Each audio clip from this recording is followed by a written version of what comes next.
Hi, everyone. I'm Nina Navarez, a second-year law student at NYU and the co-chair of NYU Education Law and Policy Society.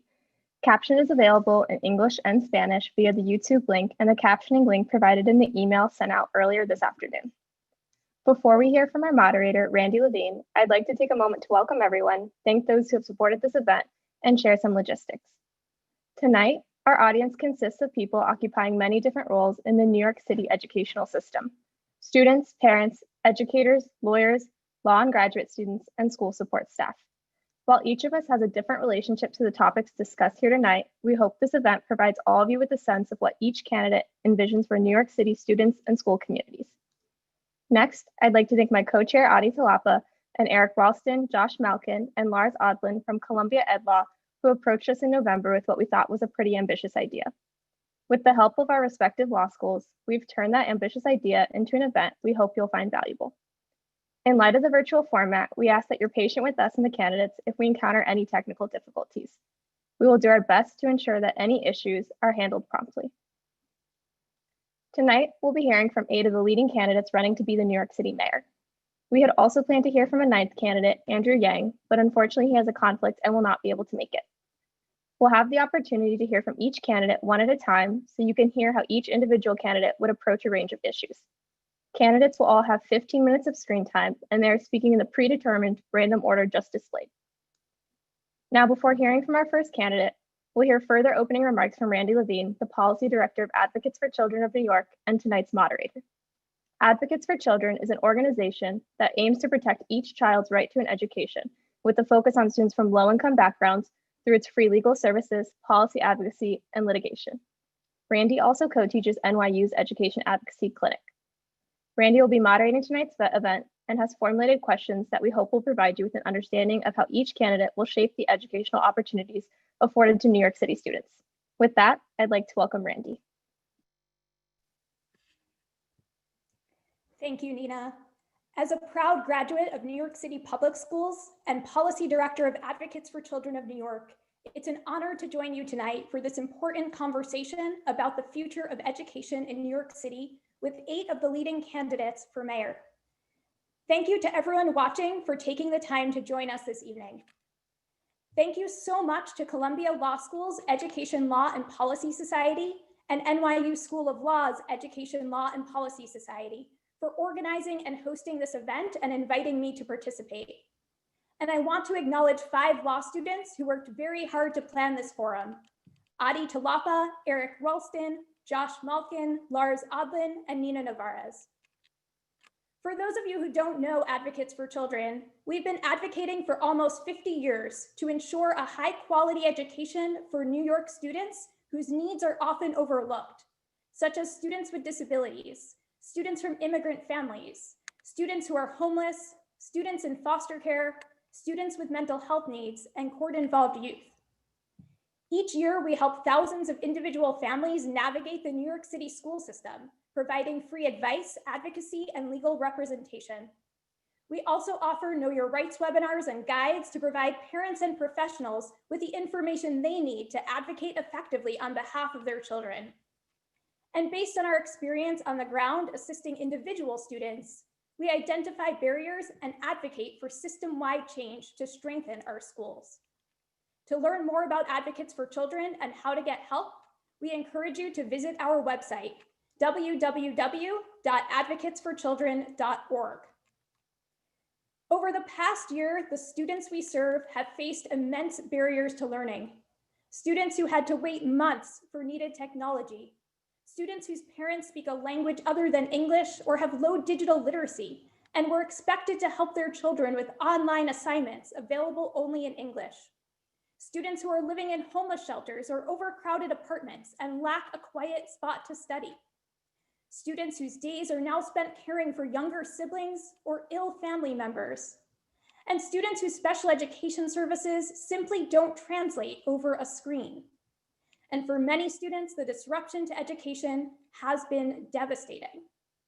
The next mayor must rise to the challenge of addressing the educational fallout of the pandemic and helping the city's students get back on track, while also addressing the inequities in education that existed long before COVID-19. As mayoral candidates think about COVID-19 recovery, schools must be front and center. Schools are one of the most essential services the city provides, and they have always been our best hope for our city's future. A few notes before we hear from the candidates. Tonight, we'll be asking each candidate a series of questions about how they would change education in New York City. The questions come from Advocates for Children staff members who advocate for individual students and participate in coalitions focused on a range of education issues. With so many candidates and such limited time, there are many topics that are very important to me personally, to Advocates for Children, and to many of you that we will not be able to ask tonight. We look forward to hearing mayoral candidates answer many more questions about education in forums and debates in the coming months, and to continuing this conversation. If you're tweeting about tonight's event, please use the hashtag #EdPolicyPanel. That's #EdPolicyPanel. While you're welcome to tweet or to comment on YouTube, the event organizers are not monitoring the comments, and unfortunately, we're not able to adjust the questions we're asking tonight based on your comments.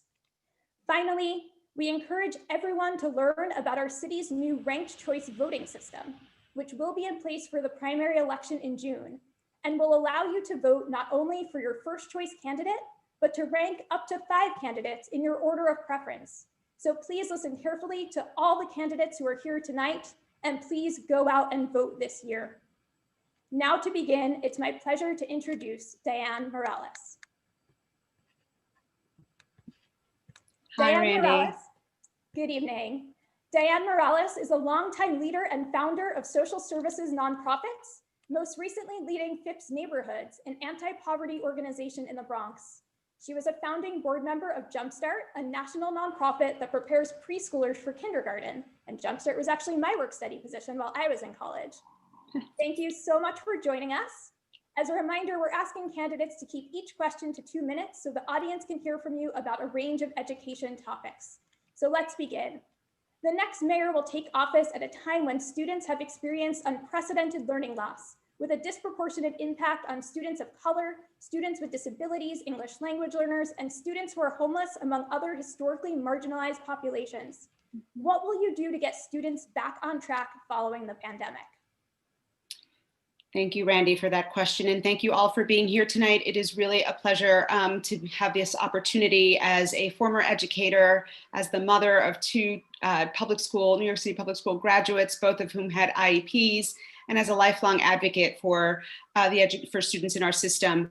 I think that to your opening remarks, the pandemic has just so much further exacerbated the disparities that existed prior. And I think it was Malcolm X who said, we can't have our children educated by a system that does not love our children. And so I think that we need to reorient, first of all, and prioritize all of the children that we know have already been left behind, which is unfortunately so much of a vast majority of our children. We need to make sure that we are creating safe spaces for our children to come back. We need to make sure that we are dealing with and addressing the mental health and the trauma that our children have experienced as a result of COVID-19. We need to prioritize that. And then we need to address and tackle the education issues. In order to begin to do that, I've actually called for defunding the police. I think we need to take money away from the police department and invest in our education system. We need to expand mental health services. We need to partner with our community-based organizations that have additional space, that have additional staff who could provide additional resources for our children. So that, this is assuming that, COVID-19 goes away and we're able to use spaces. We need to provide our students with the academic intervention and supports that they need in order to catch up. That means also, I think, including expanding our school day, expanding our school year so that they are able to catch up and giving them the resources that they need in order to do that. I don't know how much time I have to. Thank you. That's perfect. Thank you so much. As far as timing, besides COVID-19 recovery, what is the biggest issue facing education in New York City and how would you address it? COVID-19 recovery. So, you know, what I was almost this time last year, when the pandemic was first sort of knocking at our door and it became clear, I felt like I was shouting into the void. I thought that we should have closed schools sooner. I thought that we should have made sure that all of our students had access to the technology and the infrastructure that they needed. I thought that we should have provided teachers with the training and support that they needed to make the transition. I think we should have also taken advantage of the city as a classroom and moved as much instruction outdoors as possible, and also taken advantage of our partnerships with arts and cultural institutions, community-based organizations, businesses, so that we can really start to use the city as a classroom, so that we can integrate and begin to expose our children to experiences outside the classroom. Our classrooms still look a lot like they did in the Little House on the Prairie days. There's a lot of room for us to change both what we teach and how we teach it. And I think that the COVID-19 pandemic has provided a disruption in sort of the status quo, that it has enabled us to think about and reimagine possibilities as to how we do this. And I think we need to think about how we come back to school so that we don't actually recreate all of the challenges that existed pre-COVID-19. Thank you. Less than half of the city's 3rd through 8th graders are reading proficiently. And rates are even worse for Black and Latinx students, only 36% of whom are proficient in reading. Research shows what is needed to teach children how to read, but many schools are using curricula that are not in line with the science. Many teachers have never been trained in effective evidence-based practices, and many parents call advocates for children, concerned their children aren't getting needed help in reading. What would you do to improve literacy instruction and ensure every student learns to read? So the first thing we need to do is to adopt best practices, and we need to make sure that all of our teachers are trained in those best practices and fully able to implement those best practices in our classrooms. But the other thing that we need to do is to recognize that one size does not fit all in terms of education. My son was not reading in 2nd grade, and it was because the school that he attended was using a cookie cutter approach to reading instruction, and he needed something different. And so the ability for us to be flexible and adapt to an individual student's needs and recognize those needs and provide instruction in a way that rises to those needs and meets those needs is critical. Obviously, we need to adopt best practices, but we also need to not be so rigid that we are trying to put a square peg into a round hole. Our children are diverse, our children are different, our children learn differently. We need to be able to accommodate for that. Thank you. You already touched a bit on defunding the NYPD. I'm going to ask you a question about that, and perhaps you'd like to elaborate on how you do that. Will you commit to removing police from schools and moving the NYPD funding to the DOE to support the mental and social emotional health of students through appropriate support staff and direct services for students? Why or why not, and how would you do that? I absolutely commit to removing police from schools, and I would do it by simply removing that line from not from the budget, but from the staffing.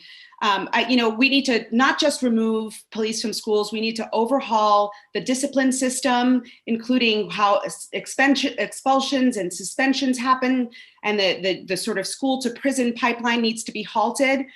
We need to really end police intervention in student emotional crises. We need to increase culturally competent, healing-centered mental health staff in the schools. We need to increase the number of trauma-informed staff in the schools. We need to train every DOE employee in de-escalation and restorative practices, and actually also engage young people as peers in mediation and restorative practices, and expand the number of social workers and guidance counselors that are available in our schools so that our students can be provided with the appropriate supports once they have all the resources that are necessary. Thank you.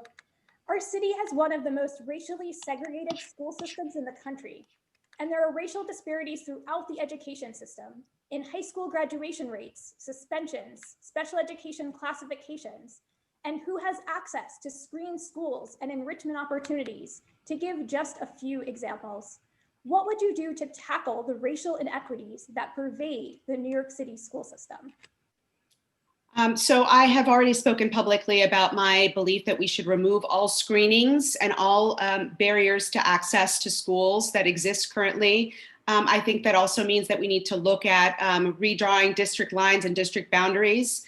I think we need to fully fund and expand translation and interpretation and language support services that are available for families that don't speak English so that they can better navigate the system. I think we need to also recruit, train, and support an increased pool of educators of color, including transgender and gender nonconforming educators. And I also have advocated for ending the SHSAT, much to the chagrin of a lot of my former classmates from Stuyvesant. So I think that those are some of the things we need to do. I also think beyond that, we need to incorporate a sort of culturally responsive and inclusive curriculum that also enables our children to feel seen and heard and reflected in what they're learning. 1 out of every 5 students in New York City is a student with a disability, and 1 in every 8 is an English language learner. Yet it often feels like the needs of these students are an afterthought in policy decisions.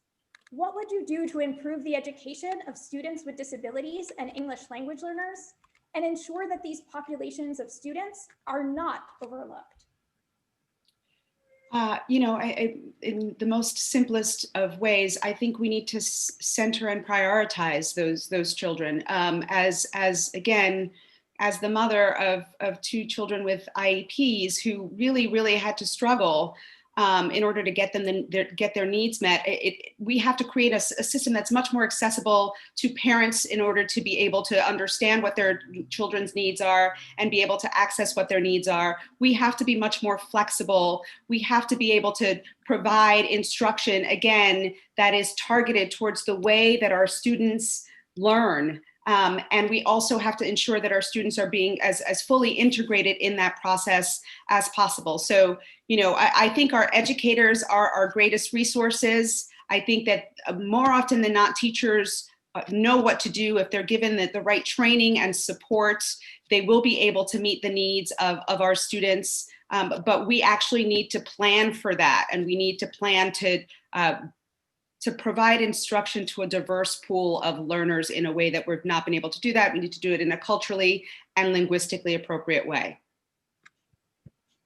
More than 100,000 New York City students were homeless over the course of the last school year, and the pandemic highlighted the need for better coordination between the Department of Education, the Department of Homeless Services, and other agencies to serve these students.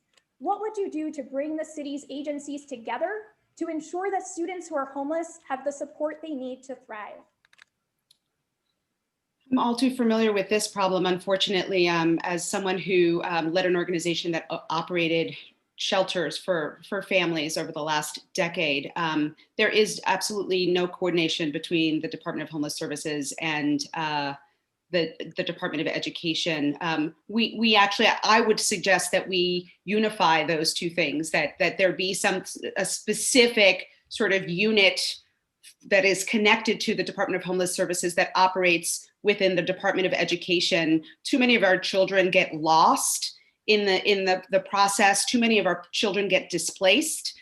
Too many of our children end up having really ridiculous commutes when they're trying to go back to their old schools in Brooklyn, but they've been placed in a shelter in the Bronx. We need to actually have a coordinated system so that whereas as much as possible, our children get to stay in their home school, because we know that that level of stability is the thing that is going to be most supportive and most secure for them.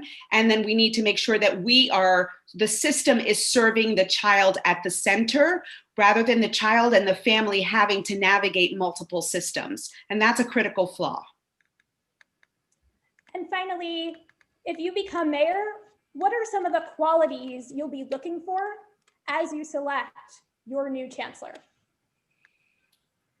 So, I think that having someone from New York is an important skill, is an important sort of background piece. Someone who understands the New York City Department of Education and all of its complexities.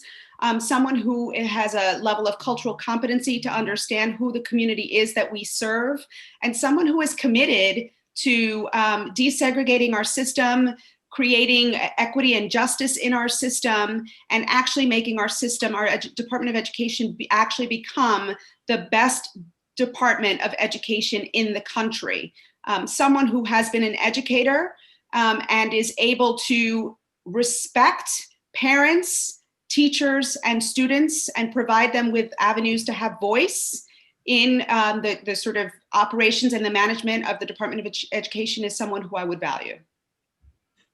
Diane Morales, thank you so much for joining us this evening. Thank you very much for having me. Have a good night. Have a good night. It's now my pleasure to introduce Sean Donovan. Sean Donovan served as Secretary of Housing and Urban Development under President Obama, as Director of the Office of Management and Budget under President Obama, and as Commissioner of the New York City Department of Housing Preservation and Development under Mayor Bloomberg. Thank you so much for joining us. As a reminder, we're asking candidates to keep each answer to 2 minutes so the audience can hear from you about a range of education topics. So let's get started. Thanks, Randy. It's great to be with you. The next mayor will take office at a time when students have experienced unprecedented learning loss, with a disproportionate impact on students of color, students with disabilities, English language learners, and students who are homeless, among other historically marginalized populations.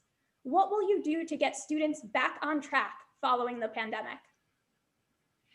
Well, first, Randy, what we need to do is rebuild trust with our families, our students, and our educators. And I would begin with a listening tour for the mayor and my chancellor with families across the city, particularly focusing on Black, Latinx, immigrant communities, families in temporary housing, families of students with disabilities, and ensure that we are establishing better systems of input from families into schools that would include making sure our CECs were more diverse across the city, and that we're engaging families in many different languages and in other ways. So that's first. Second, we have to invest in mental health and supports. Building a mental health continuum for our students is going to be incredibly important. I know very personally from impacts on my family, my friends, the mental health challenges of this past year, and that's going to be critically important. I would also make sure that we're supporting their academic learning as well. One of the really innovative things about my comprehensive education plan is a proposal for an education recovery corps that would put young people, CUNY students and others to work at a time they desperately need work, working with our teachers to make sure that they're accelerating and recovering the gap in learning, but also dealing with the trauma that our students have been through this past year. I would also create a public-private investing in student success program that would raise philanthropic dollars and other private sector dollars to grant to schools to focus on rebuilding in the many ways that I've talked about. Thank you. Besides COVID-19 recovery, what is the biggest issue facing education in New York City, and how would you address it? Well, I think the primary issue we need to deal with is the pre-existing inequities that existed in our school system before COVID hit. I have led through crisis again and again in my career, whether it was taking on the biggest housing crisis of our lifetimes, leading the recovery after Sandy hit our shores, and tackling Ebola when I was budget director. I've seen again and again that those who are the most vulnerable before a crisis hits are always hurt the worst by it. And so we have to not just rebuild what we had before, we have to reimagine our system to work as a system that really ensures every student is successful and is able to learn in the way that they should. We also need to, though, connect at this moment our schools better to jobs. I believe we need a true cradle to career pipeline that would include a paid internship for every single high school student in our system. That would include deeper connections into CUNY, both our 2-year and 4-year colleges. And I would also create the single biggest internship effort, the New York City Job Corps, that this city has ever seen, and demand that our leading chief executives within our first 100 days make commitments to what I call equity corporate commitments to hire Black and brown students coming out of our schools. And that would ensure that we have the economic recovery that we need as well. I hope we'll talk more about integration. I know I have 2 minutes here, but I have lots of specifics on that I hope we'll come back to as well. Let's start by talking about one of the pre-existing inequities. Less than half of the city's 3rd through 8th grade students are reading proficiently, and rates are even worse for Black and Latinx students, only 36% of whom are proficient in reading. Research shows what is needed to teach children how to read, but many schools are using curricula that are not in line with the science. Many teachers have never been trained in effective evidence-based practices, and many parents call advocates for children concerned their children aren't getting needed help in reading. What would you do to improve literacy instruction and ensure every student learns to read? Well, first of all, I think we have to recognize where the current administration has made progress. And I do believe that pre-K and 3K are significant accomplishments that I would want to build on. I also think that the universal literacy program is something that provides a good roadmap for what we need to be doing, embedding early literacy coaches to support educators, the range of things that are done there, I think has been a real positive, and especially post-pandemic, when we know that the impacts of distance learning fall the heaviest on younger learners, as well as those with other challenges. We know that we need to double down on the universal literacy program. So that is something that I would emphasize as well. And so I think that there is a template to build from here, but we need to go much farther. And that includes making sure that we're making substantial progress on the racial gaps and inequities in our schools as well. And much more to say on that too. Thank you. Will you commit to removing police from schools and moving the NYPD funding to the DOE to support the mental and social emotional health of students through appropriate support staff and direct services for students? Why or why not? Yes, I will. And I have a specific proposal I laid out in my nearly 10,000 word education plan. I promise not to give you all 10,000 words of it. Tonight, I have a remarkable team of folks with both local and national experience who've helped me build that plan.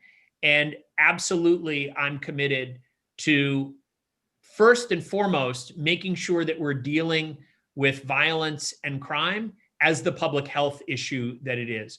Building the infrastructure in our schools to take on the underlying causes that lead to violence, that's incredibly important.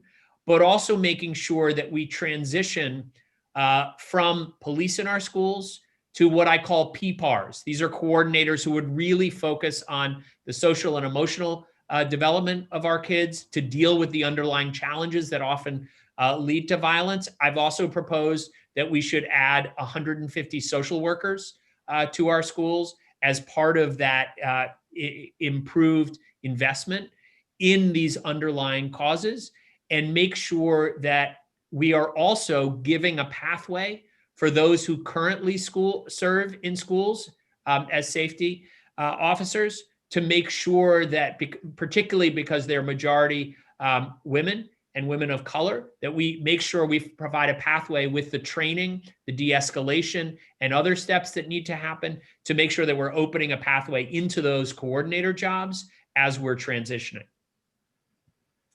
I know you're eager to talk more about school integration, so let's do that. Our city has one of the most racially segregated school systems in the country, and there are racial disparities throughout the education system. in high school graduation rates, suspensions, special education classifications, and who has access to screen schools and enrichment opportunities, to give just a few examples. What would you do to tackle the racial inequities that pervade the New York City school system? Well, first, we have to begin with the fact that segregation is rooted in our housing in our neighborhoods. I've spent my entire career working to create more equitable neighborhoods. And in fact, when I was housing secretary for President Obama, I led the way on giving real meaning to the Fair Housing Act of 1968, so much so that when he still had a Twitter account, President Trump was attacking Joe Biden, saying he was trying to destroy the suburbs because he wanted to make sure Black and brown people could choose where to live. He was attacking my work at HUD. And just yesterday, President Biden led his focus on equity with the 2 landmark fair housing rules that I wrote and established at HUD. So we have to have a mayor who understands that this issue is rooted not just in our schools, but in our housing, and will attack those disparities. But within the education system, we have to begin by removing the screens and other policies that are leading to greater segregation. I agree with the decision to get rid of middle school screens. I would get rid of some of the screens in high schools, such as time and attendance, that are clearly discriminatory, as well as the geographic screens that we know are leading to inequities. But we also know that even if you do all of that, you have to have affirmative policies in place that promote integration. I do think there are important examples like District 15 that we need to be building on much more broadly. Weighted lotteries and others that we make sure are attacking those inequities. We have very good examples of schools in this city, dual language schools, arts-based schools, and others that are achieving very diverse student bodies and very strong academic results. We need to grow those schools, and we need to open many more of them, particularly in neighborhoods that have been left behind for too long. I would also say that we need to take on the specialized high school testing. It's something that gets an enormous amount of attention, and we should be very clear that 10 Black students this year, 7 last year at Stuyvesant, is completely unacceptable. I believe that we can take that on, modify the test, and if necessary, if we don't get results, get rid of it. But we should also recognize that there are just 8 specialized high schools in the city, 5 of which the mayor has control over. And there are roughly 400 high schools in the city overall. And so we must do much more beyond those specialized high schools to drive integration. And that's what my policy would do. Thank you. 1 out of every 5 students in New York City is a student with a disability, and 1 in every 8 is an English language learner. Yet it often feels like the needs of these students are an afterthought in policy decisions. What would you do to improve the education of students with disabilities and English language learners and ensure that these populations of students are not overlooked? Randy, it's so important that we put those students at the center of our broader reform efforts and not think of them as separate or siloed issues as we've done for too long. Just to go back to the racial disparities, one of the fundamental challenges is the disparities we see in special education screening, which over-identify Black and Latinx students, and for certain disability classifications, and under-identify them for others without addressing their needs. We have to change and create much more effective reporting on referrals, identification, program recommendations. We need to track that data by race, ethnicity, gender, and other screens. And we need to look at our current screening tests. Second, we need to provide students with disabilities real research-based tested programs that meet their needs. I think ASD Nest, Horizon, there are good examples that could be expanded, but we should be looking at other models as well. One of the things that's unique about me as a candidate is I worked with mayors across this country. I remain close with Arne Duncan, with John King, with other leaders around the country, and have the ability, unlike any other candidate, to look at models that are working in other places.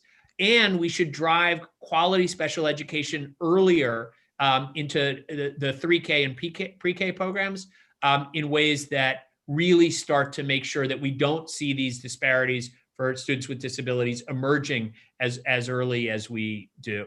On multi-language learners, what I would say is we have to first ensure every family is able to get information in their native language to understand what's happening for their kids in school. Second, we need to invest much more in high quality English as a second language and bilingual programs. That means increasing the number. I would open 450 new bilingual programs over 4 years in elementary, middle, and high schools. And that would open up at about for another 28,000 students. The other thing we should make clear that we're doing is ensuring that we're creating real pipelines for more bilingual New Yorkers, bilingual high school graduates to become special education teachers, school leaders, teachers in our schools. And that's something if we have a much better partnership with CUNY, we can absolutely do. Sean Donovan, thank you so much for joining us this evening. Have a good night. Take care. My pleasure, Randy. It's great to be with you. And thank you for doing this on such an important issue. It's great to be with you. Thank you. It's now my pleasure to introduce Catherine Garcia.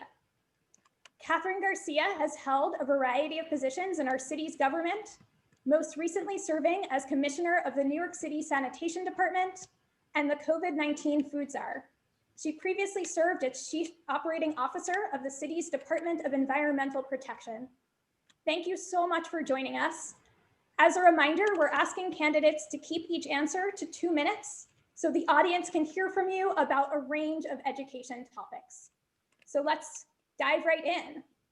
The next mayor will take office at a time when students have experienced unprecedented learning loss, with a disproportionate impact on students of color, students with disabilities, English language learners, and students who are homeless, among other historically marginalized populations.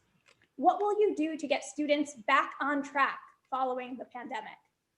Thank you for that question. And, my sister is a public school teacher. She's a special ed teacher in the public system. And she knows how hard her kids are working and how far they are behind.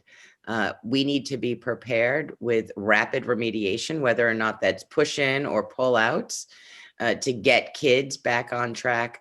But the other piece that we need to be focused on is the socio-emotional losses that have occurred, whether or not it's a young child who has not yet learned how to share, or a teenager who has got to try and figure out how to become an independent adult.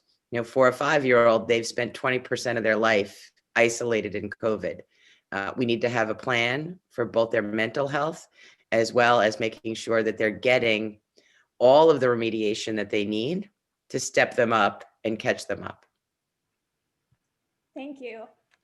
Besides COVID-19 recovery, what is the biggest issue facing education in New York City, and how would you address it? There are several different pieces to that question. The first issue is early childhood, the 0 to 3. We do not do a good job at 0 to 3, and that sets you up for the rest of your school curriculum. We also need to do a much better job at early literacy. We have scientifically based programs that we know work, that have been found to work, that we need to use. And then the third thing is really ensuring that we are educating kids, and our high school kids as well as our CUNY kids, for the jobs we are going to have the skills to walk out into a career. We are not doing that at this time. We need to do it. And even if you think of an auto mechanic coming out of automotive high school, they can't get a job at the Department of Sanitation. Those trucks have 5 computers in them. They need to have a whole different set of skills than the generation before. Thanks. Let's dive in a bit more to one of the issues you just mentioned, literacy. Less than half of the city's 3rd through 8th grade students are reading proficiently, and rates are even worse for Black and Latinx students. only 36% of whom are proficient in reading. Research shows what is needed to teach children how to read, but many schools are using curricula that are not in line with the science. Many teachers have never been trained in effective evidence-based practices, and many parents call advocates for children concerned their children aren't getting needed help in reading. What would you do to improve literacy instruction and ensure every student learns to read? So I'm a parent who survived guided reading with my children, and they're both brilliant, but definitely were not early readers because it didn't work for them. They needed rules. There are rules in the English language. There are programs like the Wilson program that we have to actually implement. Those are the scientific-based literacy programs that I'm talking about that need to happen across the system. Will you commit to removing police from schools and moving the NYPD funding to the DOE to support the mental and social emotional health of students through appropriate support staff and direct services for students? Why or why not? So there are two parts to that question. The first thing is moving them from PD to DOE doesn't really matter. It's just who's signing the paycheck. The more important question is how many should be in a school. And I know that principals can really guide this conversation about what is the neighborhood that they're in and whether or not they think that that building needs protection. And so I would be guided by what principals have to say about the security at their buildings and what needs to happen. But at the end of the day, kids need to feel safe to learn. Our city has one of the most racially segregated school systems in the country. And there are racial disparities throughout the education system, in high school graduation rates, suspensions, special education classifications, and who has access to screened schools and enrichment opportunities, to give just a few examples.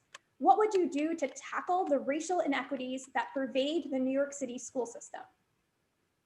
This really be built on the fact that every child needs to get a quality education and be prepared for a job in the 21st century and be prepared for a career. So that does start with early childhood and ensuring that everyone is getting early childhood education. And then the second piece of that is, as we move into elementary, is I would not have 4-year-olds get tested for gifted and talented, but I would ensure that every community school has enrichment programs so that they're getting music and they're getting art and they're getting additional math if that's their thing, or coding, or whatever it is that they are looking for, that those resources are at the community school level. I would follow District 15's model in terms of eliminating screens for middle school. As we go forward, you have to have the parents involved. And we also should be thinking about our school system more broadly. How does religious schools fit into it? How does charter schools fit into it? As we think about ensuring that all of our kids are getting a great education and are ready to take on new challenges. 1 out of every 5 students in New York City is a student with a disability, and 1 in every 8 is an English language learner. Yet it often feels like the needs of these students are an afterthought in policy decisions. What would you do to improve the education of students with disabilities and English language learners and ensure that these populations of students are not overlooked? So one of the first things I would do, particularly for students with disabilities, is expand the inclusion program. It is incredibly successful. It keeps kids who have disabilities in their normal classroom, in their community school, without being targeted as special in some way that is negative. Nobody knows that they're the kid with the IEP. They're just a kid in the classroom. And beyond that, in terms of English language learners, we need to ensure they're actually getting the services they're supposed to. There are very specific requirements that just don't happen. And we need to make sure and are holding DOE accountable that those kids are getting what they need. But we also should celebrate that they are going to be bilingual. In the 21st century, being able to speak multiple languages is actually an incredible benefit, not a negative. And just following up on that, how would you go about ensuring that English language learners get the instruction that they need? So this is really where you have to look at the metrics. Is there an ESL teacher in the building? How often are they in the building? How many English language learners do they have? Can we do a separate class? Principals also need to be held accountable for what is happening in their building. More than 100,000 New York City students were homeless over the course of the last school year, and the pandemic highlighted the need for better coordination between the Department of Education, the Department of Homeless Services, and other agencies that serve these students. What would you do to bring the city's agencies together to ensure that students who are homeless have the support they need to thrive? We know that having stable housing is critical both for education and also for holding a job and for your physical health. We need to be focused on ensuring kids get into permanent housing. But for kids who are homeless, which has been absolutely tragic, we need to ensure that they are identified and that they are getting the classroom support that they need as we move forward, but also are there physical things that they need? Is there a food challenge? Is there a clothing challenge? And Department of Homeless Services needs to help make the school aware of what that is. And this is also about how you manage. It is City Hall's job to ensure there are no cracks between the agencies. That is their sole reason for being. If agencies could work by themselves in silos, they would be fine. But where things fall apart is where City Hall has to step in and make it happen. If you become the next mayor, what are some qualities you'll look for as you decide who the next chancellor will be? Oh, I mean, that is really easy.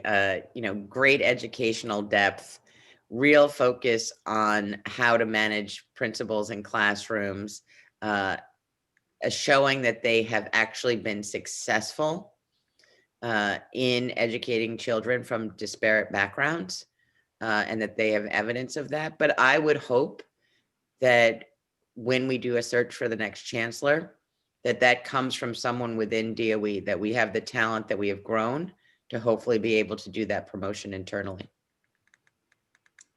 You mentioned earlier early childhood education. Mm-hmm. What do you see as the next steps there? So the next steps for ensuring that 0 to 3 is to work with our community-based organizations as well as within the DOE and create either vouchers or new spaces for children that young.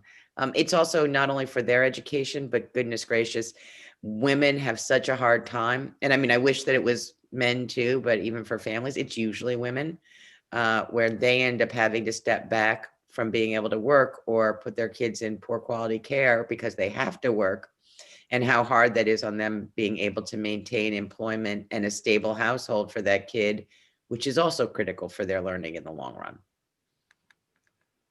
Research shows the importance of family engagement in students' education. Advocates for Children often hears from families who don't feel welcome in their children's school or who have difficulty resolving problems with the education system, including many families whose primary language is a language other than English. What would you do to make sure that all families, regardless of the languages they speak, feel welcome in schools and can be full participants in their child's education? This has been something that's ongoing, having parent coordinators and PTAs within the building that speak the language, but also inviting our parents in more often for conversations with the educators, both during the day and in the evening, depending on their work schedules. But we have to find multiple ways. No notices should be going home that aren't in multiple languages. That parent needs to be able to engage, because we also know that kid will be more successful if that parent can engage. So it needs to be holistic. And how would you go about changing the Department of Education so that we see that type of culture shift?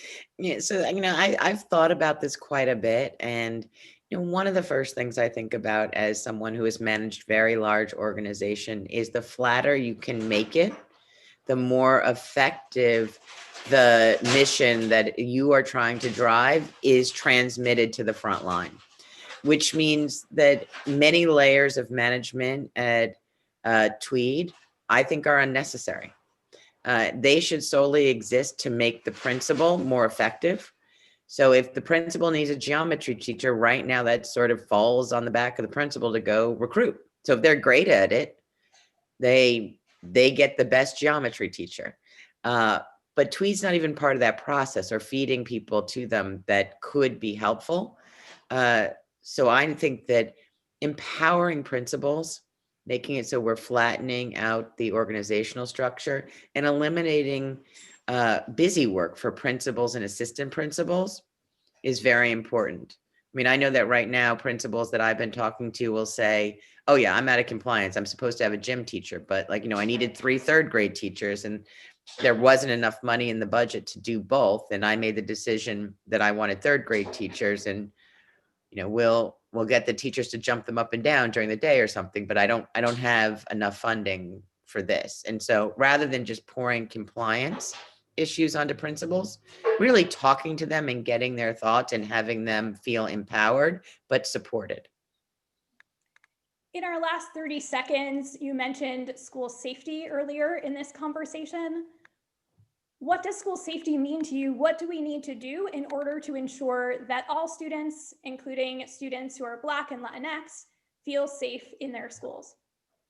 So every child needs to feel safe, and that is going to vary by school. And that is why it's important to focus on what principals are going to tell you.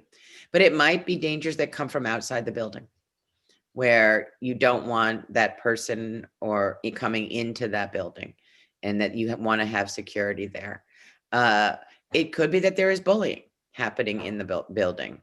And you want to make sure that that is nipped in the bud right away. But principals are responsible for the culture of their buildings and responsible for ensuring that everyone is treated fairly. There also are a lot of interesting programs about how to reduce microaggressions and implicit bias that have been found to be very effective, even in New York City system, and we should rely on those. Catherine Garcia, thank you so much for taking the time to join us this evening. Have a great night. Thank you so much for having me. And if there's more that you want to learn, kg4nyc.com. Thank you. Thank you. Next, we're going to hear from Maya Wiley.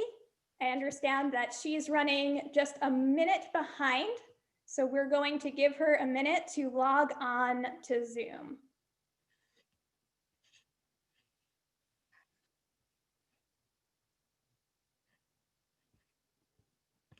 And we see that she is joining right now.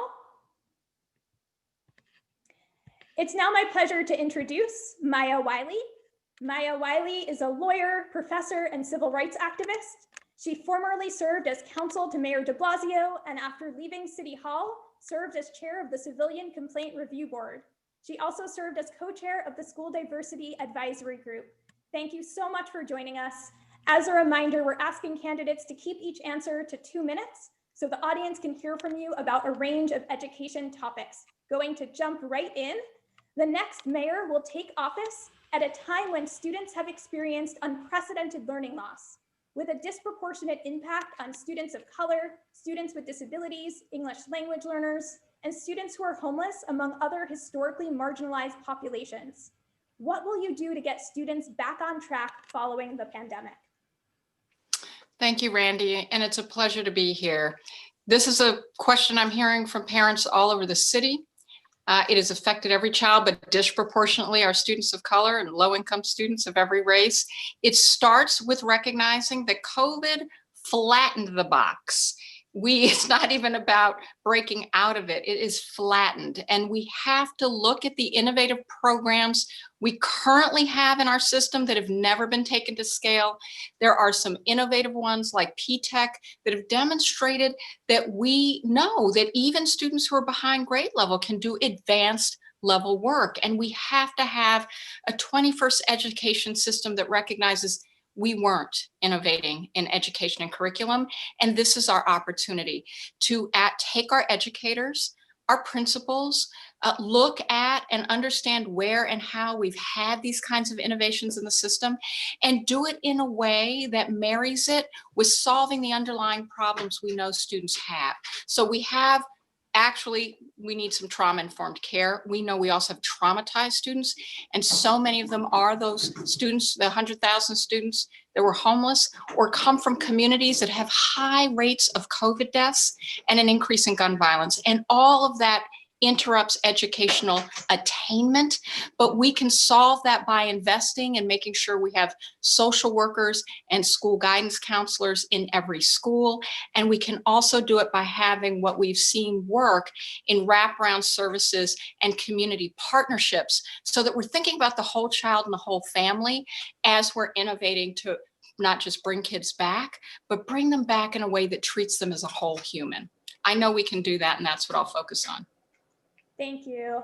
Besides COVID-19 recovery, what is the biggest issue facing education in New York City, and how would you address it? So I'm going to call it.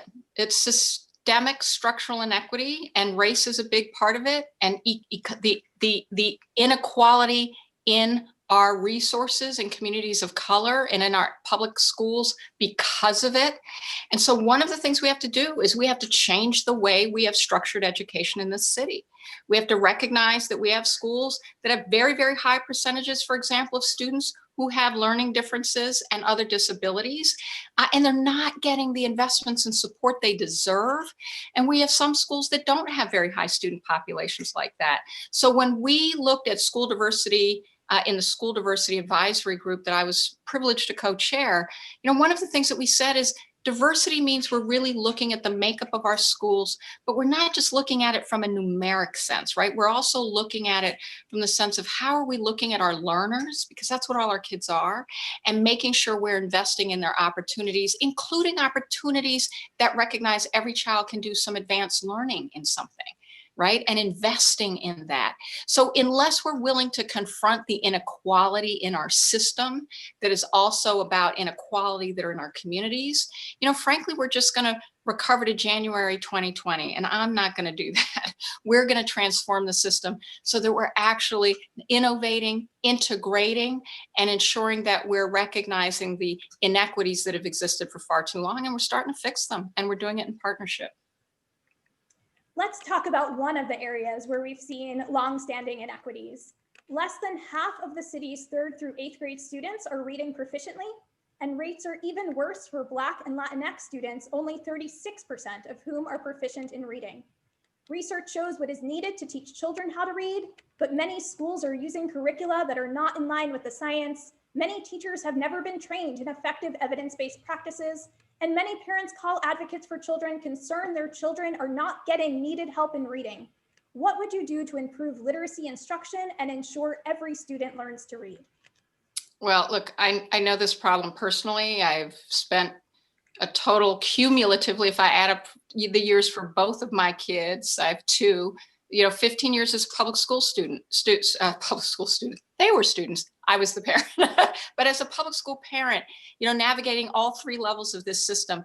And I volunteered in my daughter's elementary school in her 1st grade class, doing weekly tutoring with one of the kids. And I'm going to tell you, it was very clear to me after a while that she had a learning difference that was undiagnosed. Now, I'm not an expert. I didn't know what the difference was. I know what it means to have one because I grew up in a family with a brother who had a learning difference. So undiagnosed, she was angry.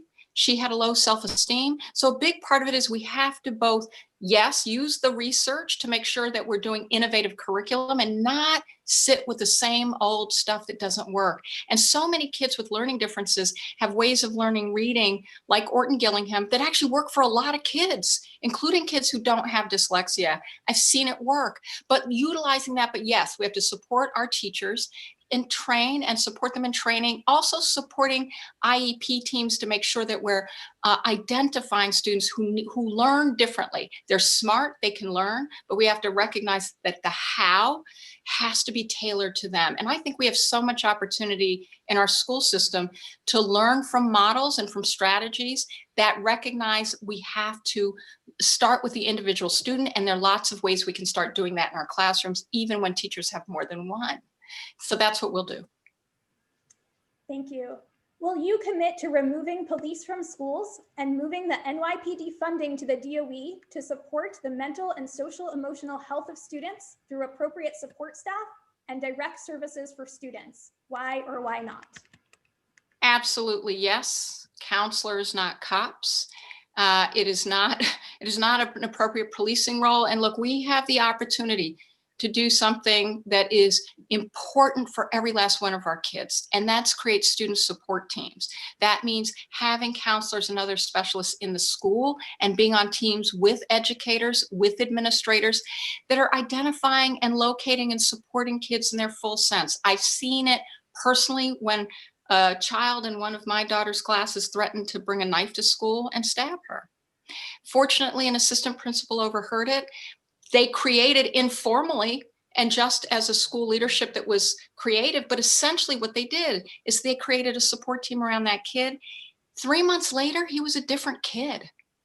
And that is the point. We have to see our children as our children and support them. And in my gun violence prevention platform, we've said this explicitly. And we'd also include cognitive behavioral and dialectical behavioral therapy, because a lot of our kids are self-harming. And that's the first signs of some of the supports and the need for support that evidence themselves early in schools.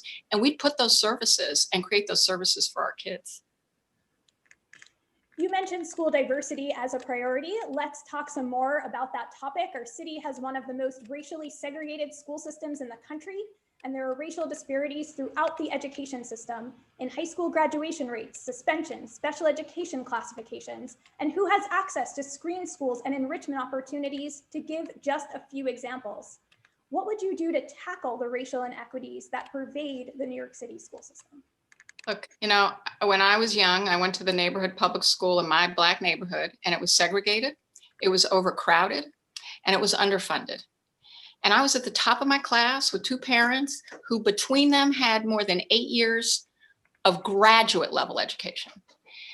I was a privileged kid, and I was at the top of my class in second grade, and I was 2 grade levels behind. 2 grade levels, and my parents did everything they were supposed to do. It's the system that's broken, it's not the kids. And so the thing is, I stand by our recommendations for the School Diversity Advisory Group that I co-chaired. We cannot have admissions practices that have nothing to do with the learning abilities or needs of our kids, that are frankly just testing how much income parents have. And for low income parents who are scraping it together instead of doing other things with their limited dollars, like, we have to fix that.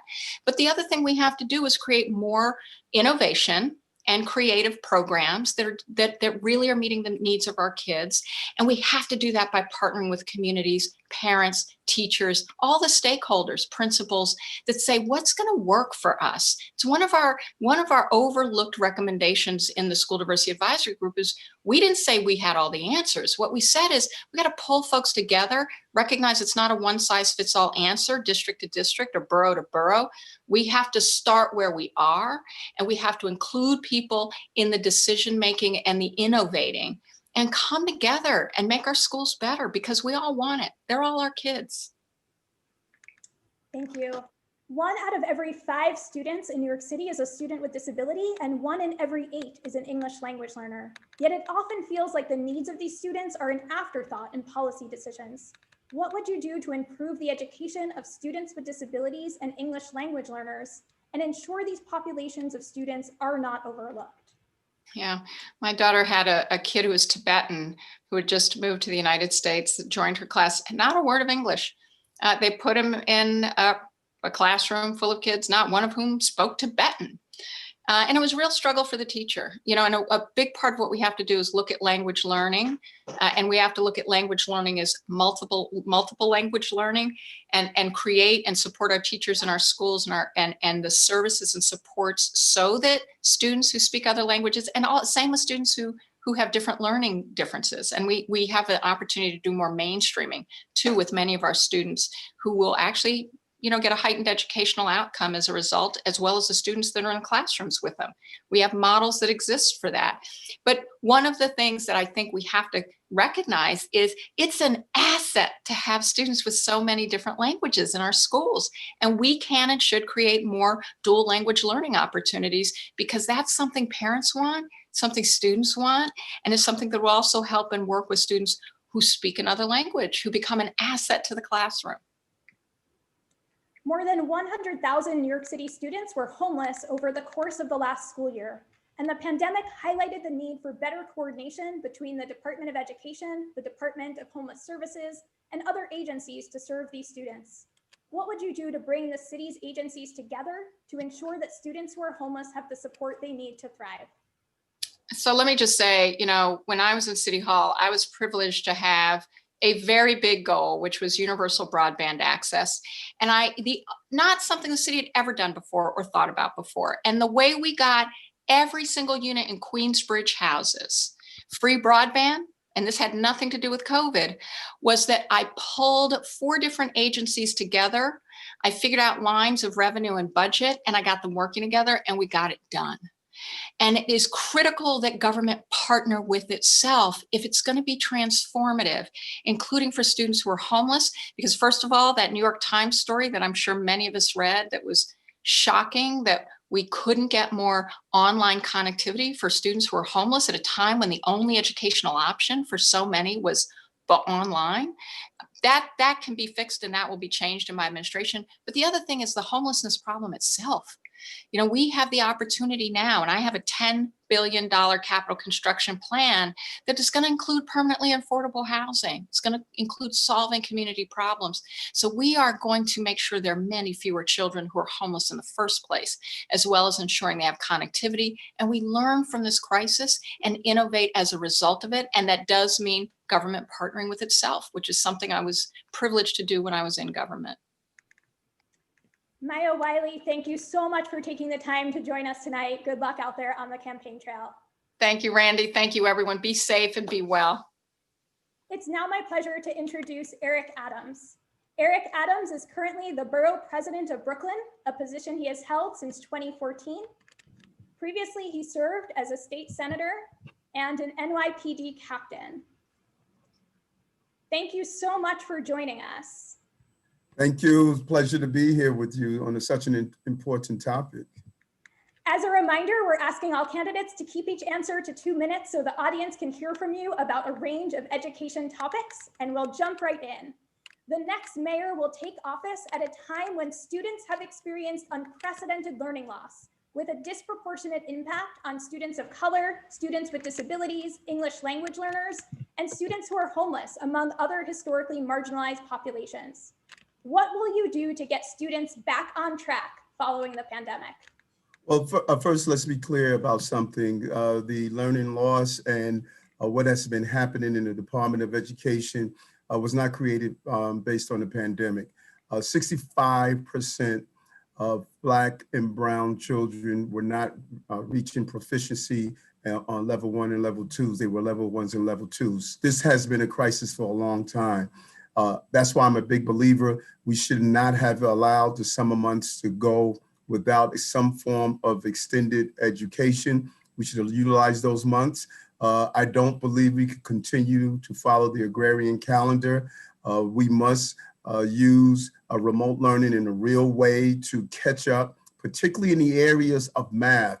There was a slight drop in English and reading, but math, there's a substantial drop, and this could have a long-term impact in the future. And then I support what many of my educators have told me: extended hours in school, extended week hours during the week, and make sure that we could allow our young people not to further slip behind.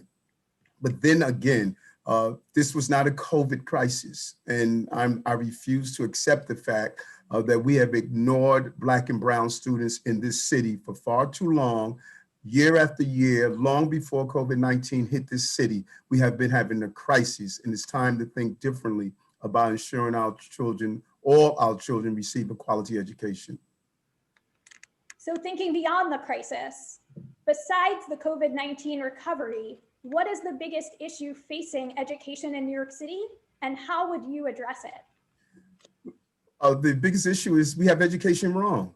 For the last 2.5 years, I have been meeting with pediatricians and neurologists that they have been stating this for some time. Eric, everyone is talking about education is K through 12. That is just not true. The first classroom is in a mother's womb. Education is prenatal through career. And if we don't start having a real investment in early childhood education, not 0 to 3 after a baby is born, but we need to start investing with their mother. Eric Adams as mayor, every mother with her first child will have a doula. That doula is going to teach mothers about the nutritional benefits of while she's carrying that baby. Genetic markers could be turned on in a child while she's in or he is in her mother's womb, their mother's womb. I'm going to make sure that we give that first foundational support, that our young people are not born into educational issues, and then a continuing educational system, nutrition, foundation, making sure that we teach our parents on the benefits of brain development. 80% of the child's brains develop within the first 1,000 days of life. No one is given that real foundational instruction. And then once we move into the school system, improving our CTE programs, using the summer months and abandon this agrarian calendar of when children used to go pick corns during the summertime, teaching the skills for the future, critical thinking, communications, financial literacy, all of those real skills that young people are going to need, that they will be competitive in the artificial intelligence and computer learning environment. That's what we need to focus on, early childhood development in a very real way. Thank you. You already mentioned the alarming disparities we see in the area of literacy. Less than half of the city's 3rd through 8th grade students are reading proficiently, and rates are even worse for Black and Latinx students, only 36% of whom are proficient in reading. Research shows what is needed to teach children how to read, but many schools are using curricula that are not in line with the science. Many teachers have never been trained in effective evidence-based practices, and many parents call advocates for children concerned their children aren't getting needed help in reading. What would you do to improve literacy instruction and ensure every student learns to read? It's extremely important. This is something that I learned firsthand from sitting down with my principals and teachers. It is important that we refocus on retraining our teachers about an entire literacy program, ensure that we have literacy coaches for our teachers to make sure that they know how to treat proper phonetics, proper reading. We need to refocus that, and we're not doing a good job in doing so. I think it's crucial that we have a deeper dive and making sure that we give the proper literacy training, not only for our students, but those educators who are preparing our children to know how to properly read. And then we need to show proper diversity in the material that our children are reading. If we continue to believe that learning in our school system means that the books are not culturally reflective of our students, that is a big mistake. We must have a better diversity in the material that our children are reading, and that is part of the process and belief that I feel we must reimagine education from everything to proper literacy training and instruction to the materials that our children have in their hands while they are reading. Will you commit to removing police from schools and moving the NYPD funding to the Department of Education to support the mental and social emotional health of students through appropriate support staff and direct services for students? Why or why not? Well, first, I am very careful about having blanket questions without clear definitions. When I hear people say remove police from schools, if we're talking about uniformed police officers, I say yes to that. If we're talking about removing from school any level of public safety, I say no to that. And I think it is dangerous to state that we will put educators in harm's way by not having some level of public safety. We don't need armed police officers there. but I know what happens in schools by a very small number of students. I've been in schools where someone has carried a gun.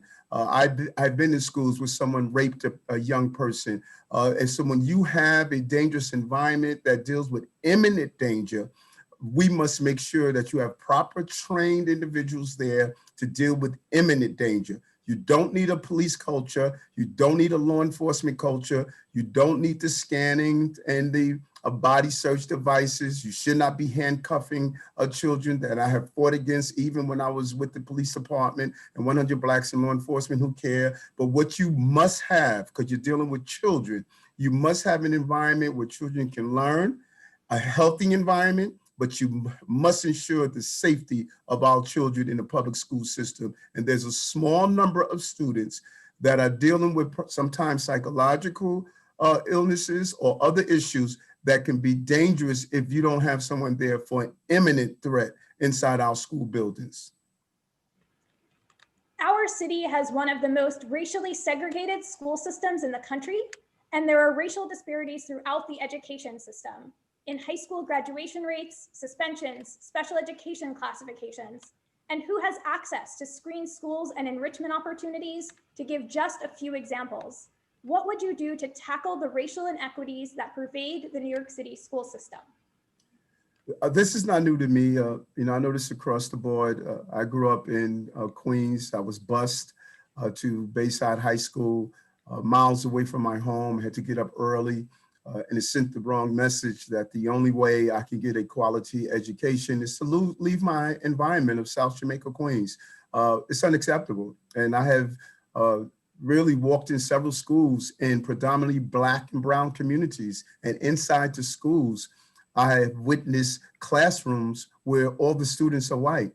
We have used segregation for a long time to separate students, and that is the wrong thing to do.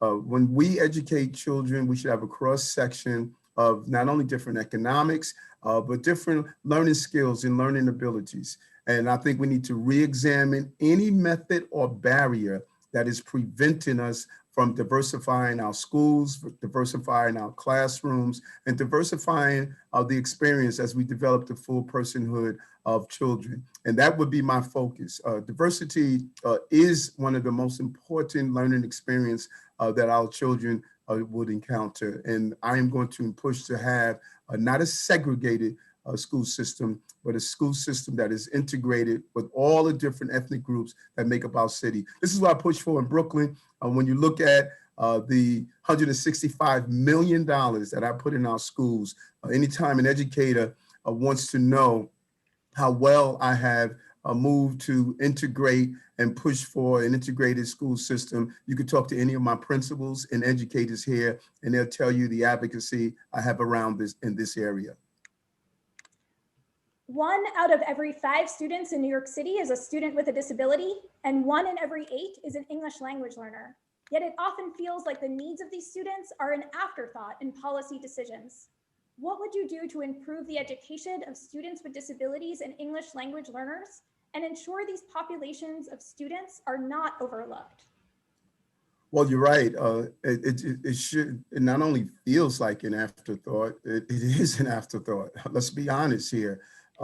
Everything from some of the state-of-the-art technology that is available to help students that are dealing with some form of impairment. We failed to invest the challenges that parents are going through to navigate the Department of Education. I have partnered with some amazing organization, one of them, My Time Inc., with the organization that really assists parents in navigating the school system to get the services that their children deserve. I am going to have real strong advocates for children with disabilities to make sure they have access. And then when you look at English as a second language, the teachers should reflect the diversity of our city that are teaching students who are dealing with language barriers or language issues. It would be at the top of my level of importance of insurance. We have educators and a real system in place to advocate on behalf of those parents. Nothing is more challenging than a parent that is dealing with language barriers and having to navigate a Department of Education that is not there to help them navigate the process, but instead they're in the way of them getting through the process. That stops day one. I know it firsthand. 47% of Brooklynites speak a language other than English at home. And I know how important it is for them to be able to enroll their students in school and get the services they need, as well as those who are living with and dealing with disabilities. Thank you. Our final question. More than 100,000 New York City students were homeless over the course of the last school year, and the pandemic highlighted the need for better coordination between the Department of Education, the Department of Homeless Services, and other agencies to serve these students. What would you do to bring the city's agencies together to ensure that students who are homeless have the support they need to thrive? You know, this is such an important question, and I know it firsthand because when COVID hit our city, I didn't go to the Hamptons. I went to public housing, I went to homeless shelters, I went to hospitals. I put a mattress on the floor at Brooklyn Borough Hall, and I spent almost 5 to 6 months there responding in real time. The greatest embarrassment that we witness in our city, and the greatest insult, is the fact that we failed to give technology and devices to many of our homeless shelters. I stood with an organization called Simba and Asset. It's a group of young men and women who are homeless and live in homeless shelters. I've advocated for them for many years, and I stood with them to talk about the lack of Wi-Fi in our shelters. This is humiliating and it's criminal. If we don't educate, we will incarcerate. If you look at the fact that young people who are in homeless shelters are more likely not to graduate from high school. The numbers are clear. And so I would give preference to those students to allow them to have access to school, to the schools in their areas and not move them around repeatedly. We will immediately ensure we have high-speed broadband in every homeless shelter in our community. We will expedite the housing rules to get them into permanent housing in a very real way, and then wraparound services. We should be pouring money into organizations like Simba and Asset. The commitment and the peer guidance and support that are coming from those students who are currently or formerly homeless, we must put them on a pathway to college, not a pathway to crime. We're failing to do so. It is going to be my area of focus. We must look at the areas of highest need, and our homeless young men and women of school age is an area of focus that we need to examine. It's a great embarrassment for the city that you have 70,000 young people who did not have devices and did not have access to high-speed broadband, not under my administration. Brooklyn Borough President Eric Adams, thank you so much for joining us this evening. Good luck on the campaign trail. Thank you. Take care. It's now my pleasure to introduce Scott Stringer. Scott Stringer is the New York City Comptroller, a position he has held since 2014. Previously, he served as Manhattan Borough President and as a member of the New York State Assembly. Thank you so much for joining us this evening.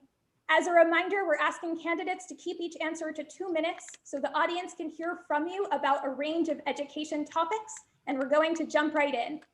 The next mayor will take office at a time when students have experienced unprecedented learning loss, with a disproportionate impact on students of color, students with disabilities, English language learners, and students who are homeless, among other historically marginalized populations.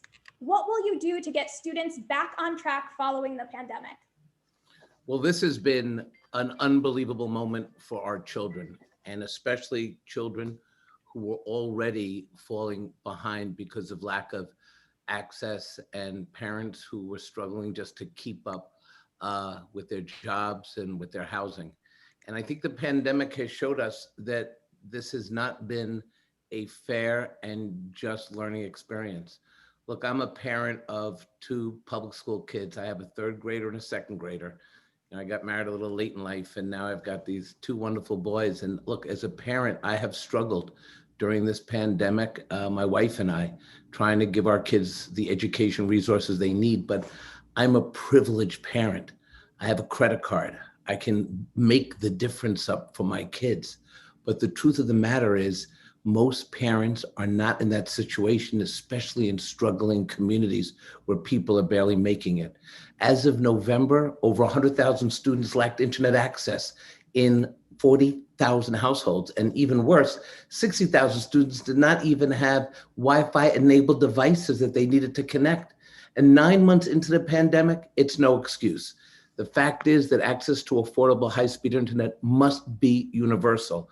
And the truth is, the Department of Education, which is a bureaucracy that is not meeting the needs of our struggling communities. We need to purchase broadband to bring down costs, making the city the purchasing power agent. But we also have to make sure that we have internet passports so low-income families can access broadband. None of this, Randy, was thought of. None of this was considered when we looked at the 100,000 kids in homeless shelters, the kids who are in public housing, but we ended up creating a two-tier public education system. Parents like myself who have resources will make up the difference. Parents who can't even imagine buying an iPad or a computer are simply in a no-win situation, and their children will suffer. It's the job of the Department of Education to level the playing field in public education. Thank you. Besides COVID-19 recovery, what is the biggest issue facing education in New York City, and how would you address it? Well, I think post-COVID, we have got to recognize that a lot of our children are going to be coming out of something that no one has ever experienced, especially our kids. We have a lot of kids who lost moms and dad to COVID. They are the kids who lost their frontline parents, and there has been no closure. You know, my kids lost their grandma, and they still don't quite understand why there was no funeral and why we haven't had family closure. And so right now, the biggest challenge for the next mayor is to start to build a mental health initiative in the public schools to deal with the trauma that is going to come in this new environment. And part of what we can start doing is not standing in place, but start thinking about what a 21st century education plan would look like for this city. We need to recognize that pre-K was a tremendous success, and I commend the mayor for the initiative. We all know it was very successful, but I don't want to stop there. We now know that 80% of brain development occurs in ages 0 to 3, and I want to build out, triple the number of childcare slots for kids, especially the kids who have parents who can't afford $21,000 for childcare. It would do two things. It would help kids get the early education they need, and we would, under my plan, send 20,000 parents, mostly parents of color, back into the workforce. That is how we get it done. But, you know, talk is cheap. I've been working with Senator Jessica Ramos on legislation to create the funding for this childcare plan, and that has to be step one. Step two, 40% of our teachers leave after 5 years. We have got to create a teacher residency program because we're going to need more teachers. We're going to need to keep them longer in the system, because the longer you're in the system, the longer you can navigate the challenges our kids are going to have post-COVID. And we've got to do that right now. And we also have to address the issues of kids that have disabilities and English language learners who do need special attention and special programs and funding. Thank you. And we'll have a chance to talk more about some of those issues in a moment and some of those groups of students. Less than half of the city's 3rd through 8th grade students are reading proficiently, and rates are even worse for Black and Latinx students, only 36% of whom are proficient in reading. Research shows what is needed to teach children how to read, but many schools are using curricula that are not in line with the science. Many teachers have never been trained in effective evidence-based practices, and many parents call advocates for children, concerned their children aren't getting needed help in reading. What would you do to improve literacy instruction and ensure every student learns to read? Well, look, this is not to be repetitive, but this is part of the kind of education system we need to build. It does start in the early years. The earlier a kid picks up a book and has access to books, that's a win. If a kid is not in childcare and doesn't have those early learning opportunities, well, that child is behind the moment that child enters kindergarten or first grade. So that's why 0 to 3 to me is central. And again, when you talk about teachers and learning, every profession needs advanced learning and opportunity. Lawyers continue to take classes to make them better professionals. Doctors do the same thing. You kind of wish politicians would do a little more of that, but that doesn't happen. But teachers with a residency program, and to start saying, how do we get teachers to where they want to be? I think that is part of the plan. And, one of the things I've gotten to learn about, and, I've been an education activist for a long time. When I was in the assembly, I served on I was on the education committee in Albany. I did a lot of work in this space when I was borough president, and I've audited DOE more times than all the controllers combined. So I pretty much know where the money's buried and the bodies are buried. But where I have gotten a unique perspective is from my kids' teachers. They're so dedicated. They want to help the kid who's behind, and they also want to help the kid who's doing really well in a subject like reading. And somehow we don't bring all that together in the school, because the bureaucracy at the DOE, the lack of initiative and creativity, the lack of coming in and looking at a school and the individual challenges of the school never happens. And that is why when I'm mayor, we're going to smash the bureaucracy at the DOE. We're going to actually go in and try to solve some of these problems. And I look forward to that massive reorganization. Will you commit to removing police from schools and moving the NYPD funding to the Department of Education to support the mental and social emotional health of students through appropriate support staff and direct services for students? Why or why not? Well, look, I'm going to take the view of the school staff and the parents on this topic. We have seen Black and brown students getting suspended more. And we need to provide schools with the resources for what I call restorative justice. We've got to invest more in social workers and guidance counselors and make sure that we have a safe school environment for everyone, the teachers, the principals, and the students. But we also have to recognize that the solution to discipline or perceived discipline is not a 911 call and all of a sudden the cops are running into the streets and rolling into the schools and arresting children. We need to take a more holistic view of this. We've got to give schools the tools they need. I mean, call me old-fashioned, but where the Thrive program misses the mark is it's basically, give a kid a cell phone, try to find some support by calling an 800 number. I would take down Thrive and I would invest it in a social justice infrastructure in our schools. Our city has one of the most racially segregated school systems in the country, and there are racial disparities throughout the education system in high school graduation rates, suspensions, as you noted, special education classifications, and who has access to screen schools and enrichment opportunities, to give just a few examples. What would you do to tackle the racial inequities that pervade the New York City school system? Look, to be honest, what the education system in this city offers my children is not what it offers to the kids of Elmhurst or East New York. I think we need concrete steps to dismantle mechanisms that segregate students. And we got to build a school system that provides a quality education for every child, regardless of zip code and neighborhood. I want to do more modeling of the success in District 15 in Brooklyn and District 3 in Manhattan that move the dial on integrating schools and try to expand that consultative process. I think we should make sure that we invest in the models from these communities to create diverse schools. There isn't a one-size-fits-all plan, and every district is different. And every district deserves an opportunity to engage in this open process.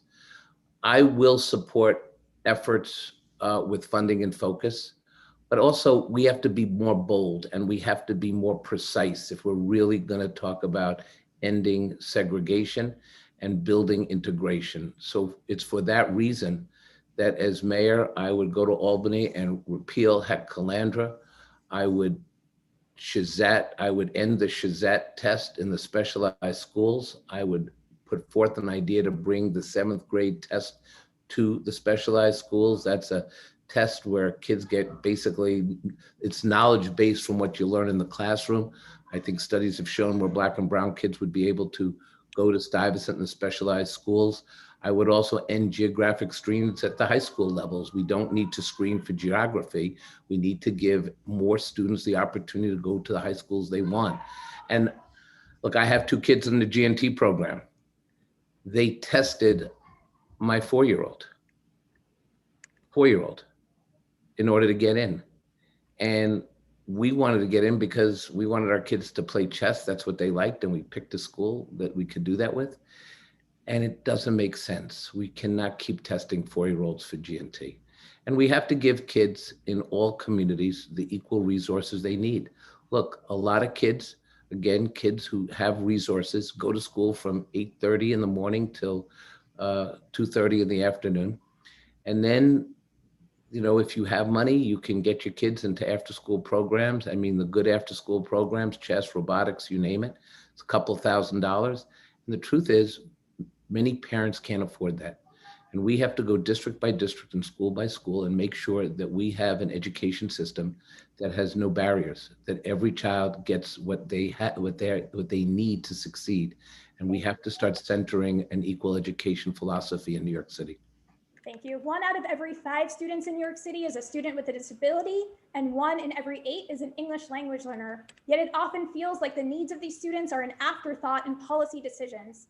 What would you do to improve the education of students with disabilities and English language learners and ensure that these populations of students are not overlooked? Well, you can't claim New York as the global city and not make sure and not do everything you can to make sure that the schools are welcoming to every family and that instruction is culturally competent. And we fail on that level. So we want to attract people from all over the world. We pride ourselves in being the greatest diverse city in the world.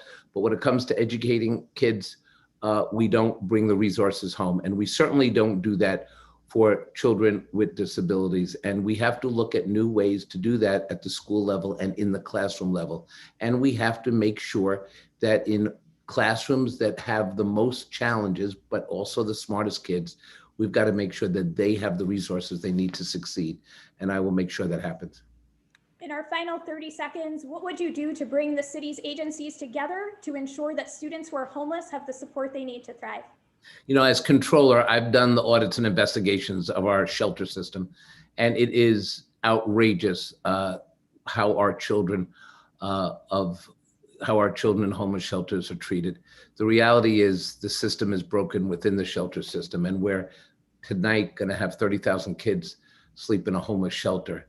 The problem is that the 100,000 students who experience homelessness every year are in silos.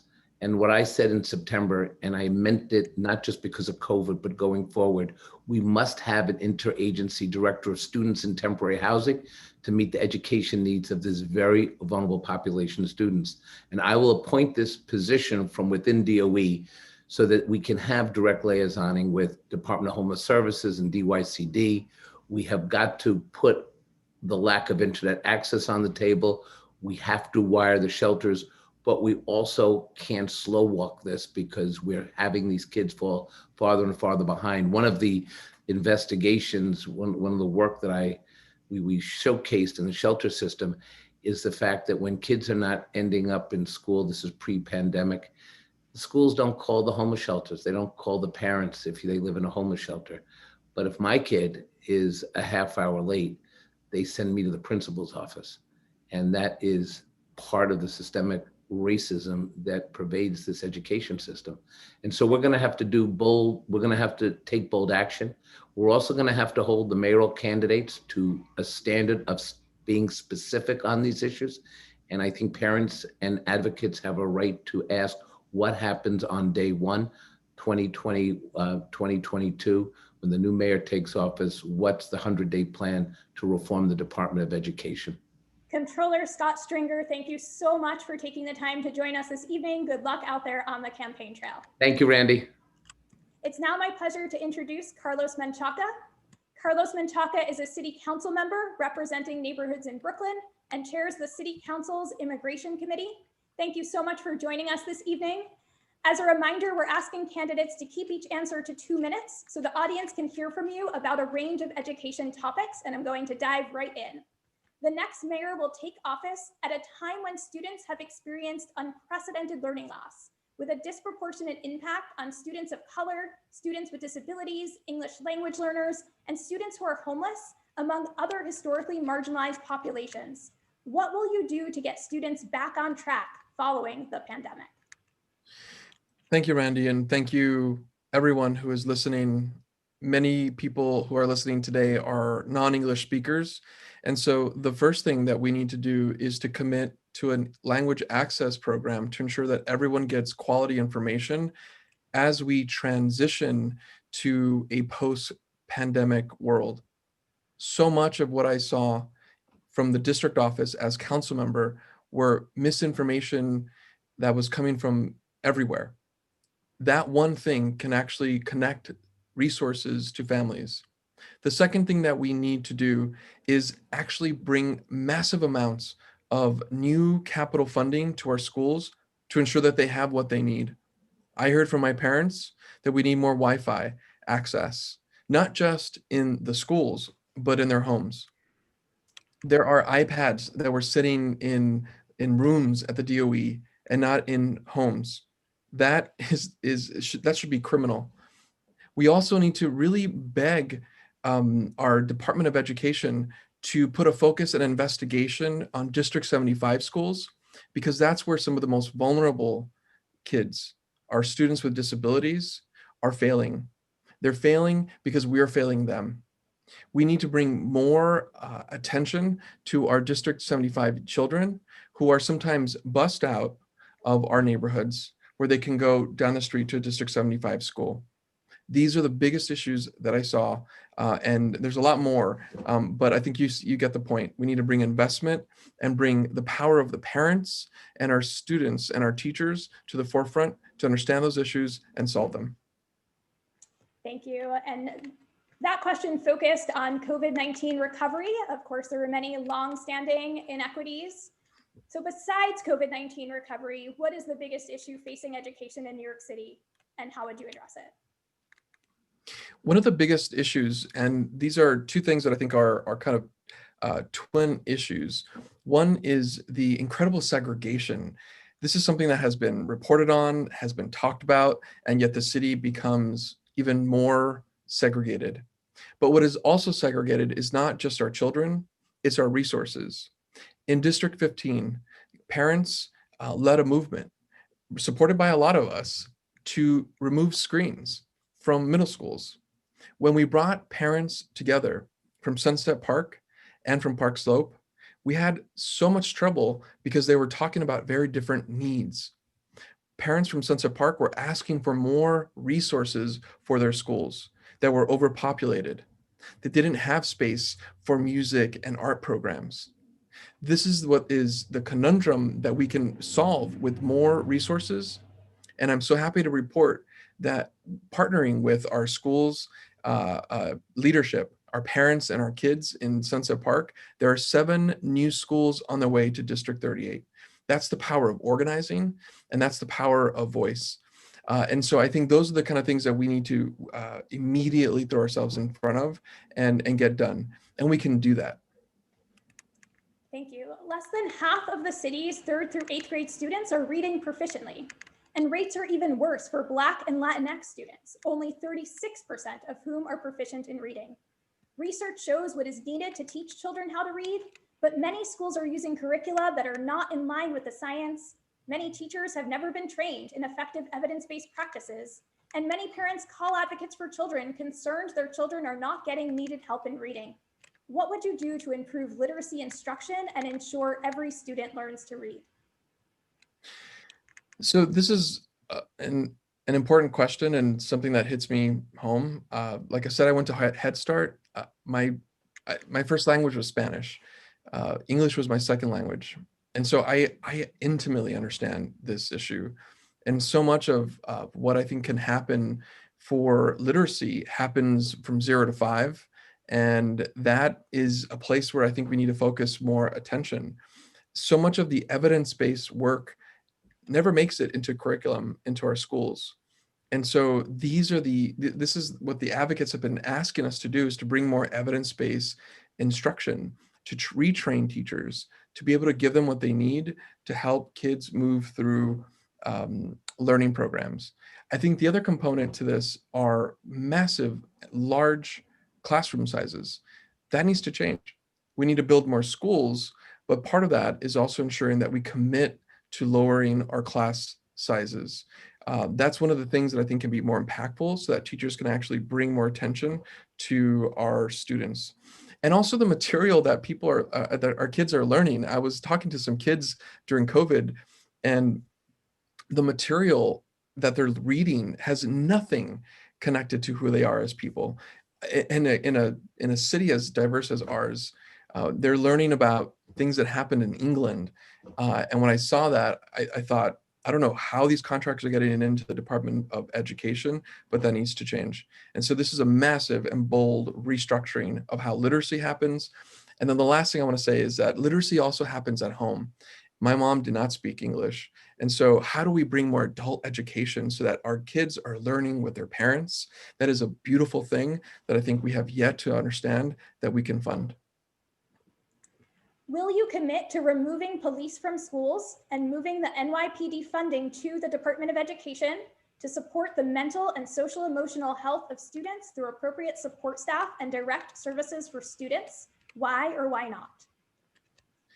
As a city council member who's negotiated budgets and has fought alongside parents and students, I support more socio-emotional support systems like social workers in our schools.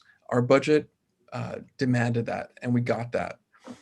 I voted no on the budget last year, and I was one of a few council members that stood strong, because we did not remove NYPD, people,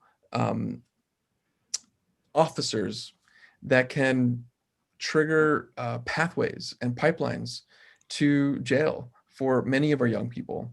That is one of the biggest things that I think we can do that can be transformational, but we just didn't have the courage to do that. And I know we have to talk to our unions, but that's a conversation that we can start before a budget process. And so I will commit to removing police officers from our schools and bring in a different way, but not just officers. We need to remove our metal detectors and all the things that really create a pipeline for incarceration.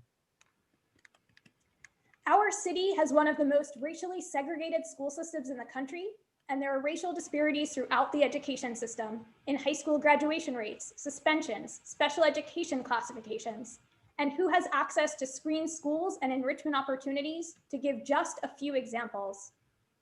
You noted the importance of addressing this issue in an earlier question and talked about some of the work that you did alongside others in Brooklyn and particularly District 15.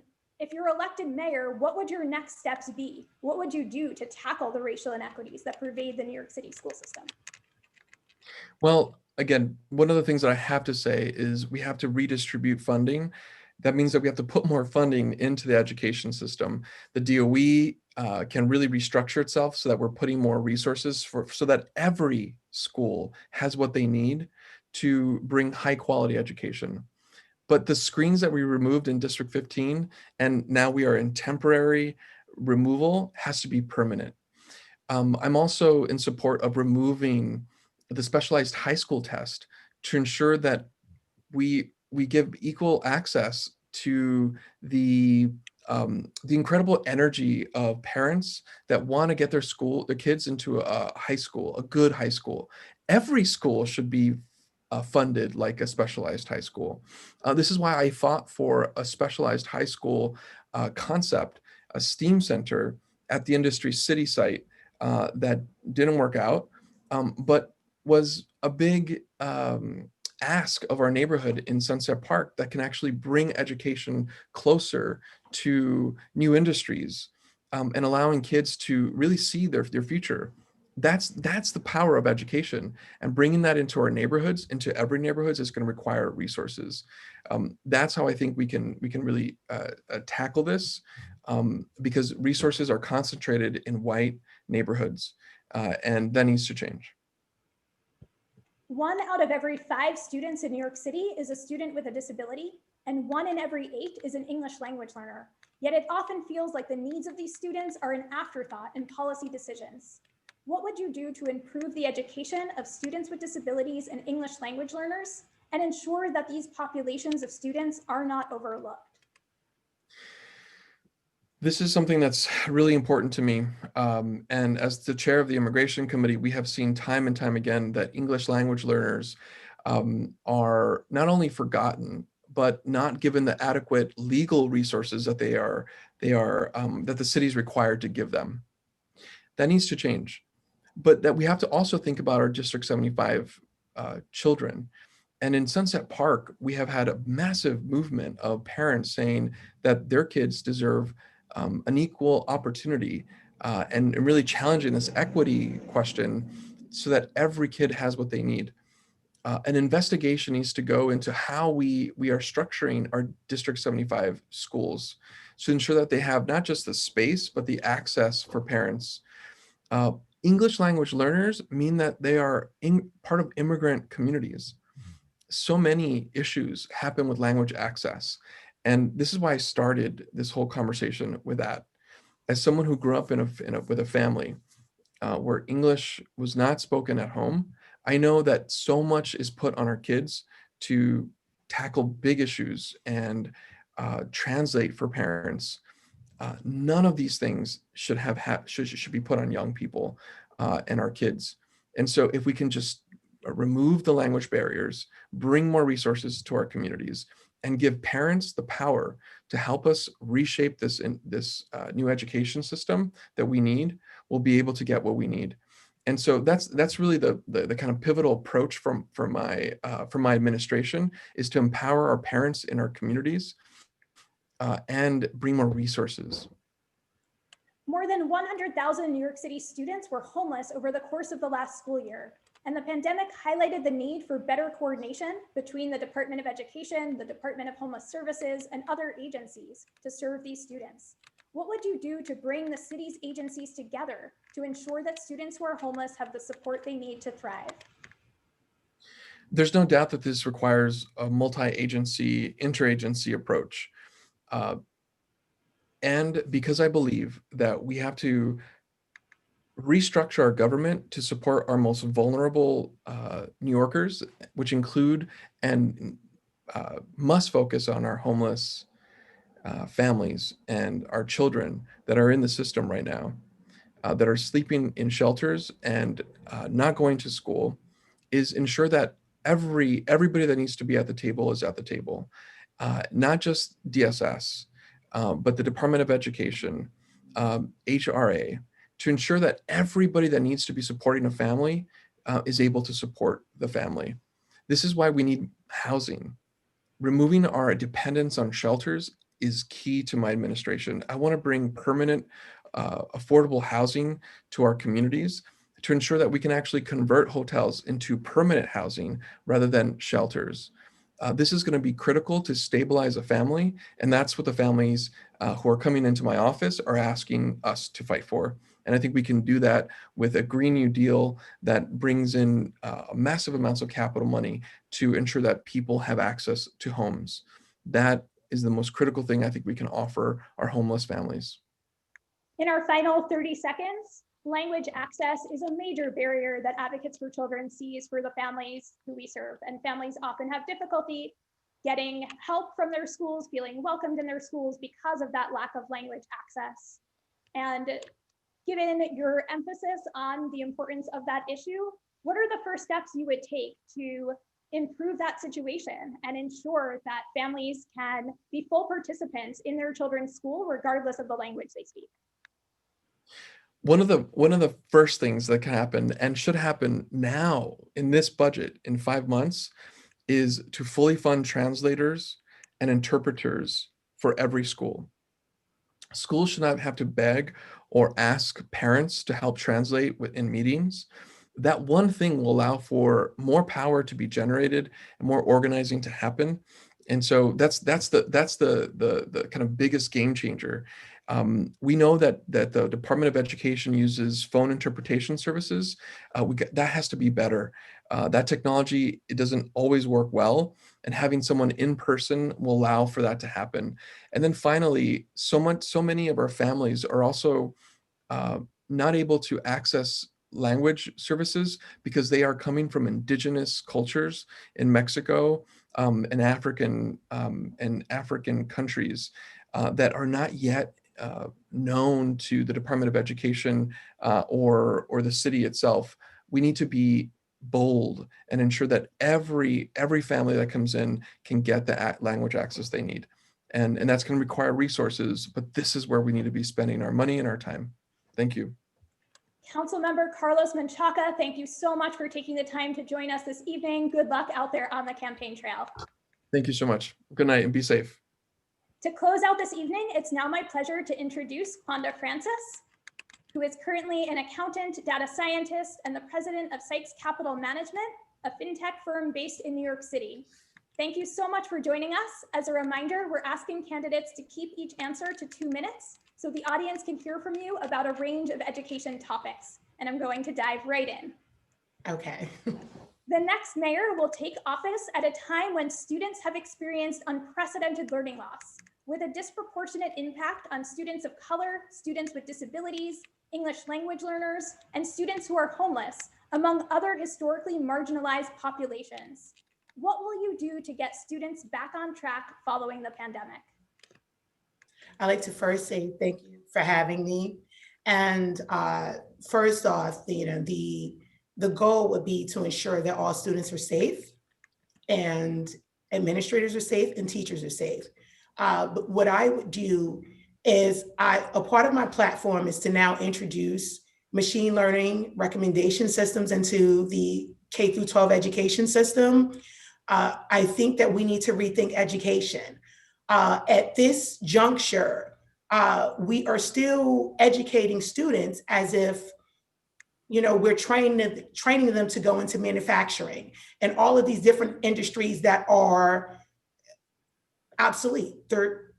And we have a situation now where, our marginalized communities are not getting the resources that they need.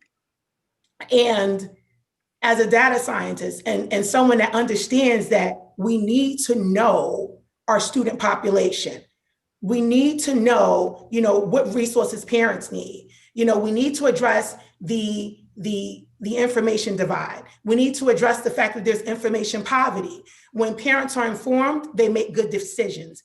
And at this juncture, right, they're not receiving the information that they need. So it is important to now rethink education in the 21st century. Besides COVID-19 recovery, what is the biggest issue facing education in New York City, and how would you address it? All right, education inequity and, and the segregation of our school system. As someone that was born and raised and educated in this school system, I am someone that, traveled from one part of the city to another in order to get an adequate education. I have a child that's on the spectrum now, and we travel from one portion from Brooklyn to Manhattan in order to, for him to receive a quality education that meets some of his needs. And I say that because, right now, I would like to first say that I agree with all of your recommendations for the next administration.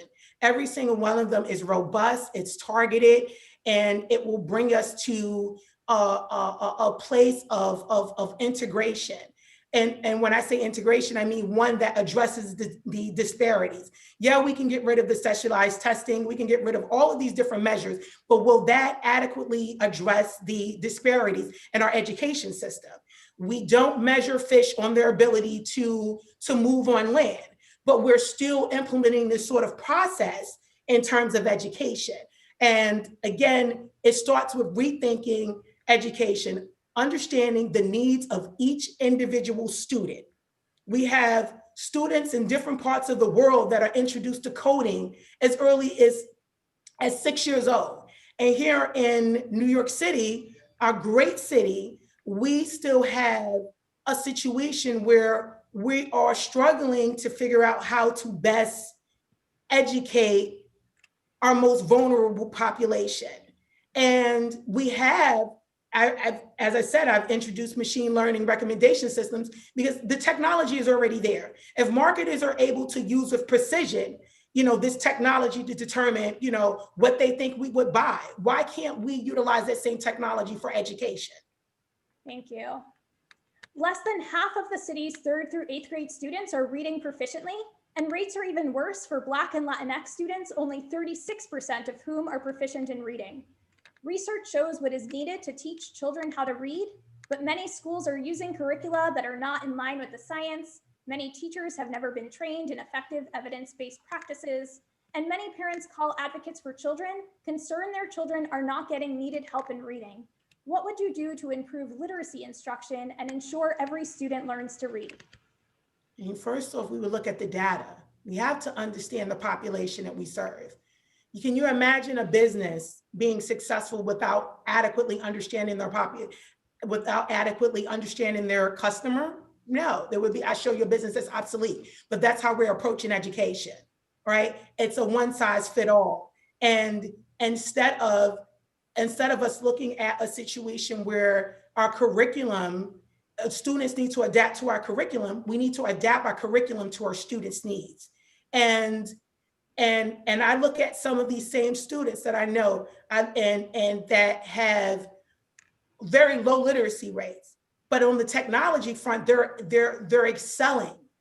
They are able to code. They're able to do all of these amazing things. So I asked, okay, well, where is the breakdown? Is it the student or is it the education system that is not properly servicing that student?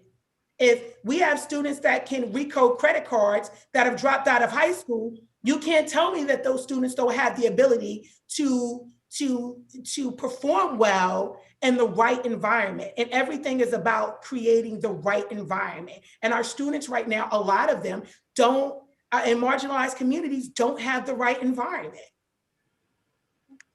Will you commit to removing police from schools and moving the NYPD funding to the Department of Education to support the mental and social emotional health of students through appropriate support staff and direct services for students? Why or why not?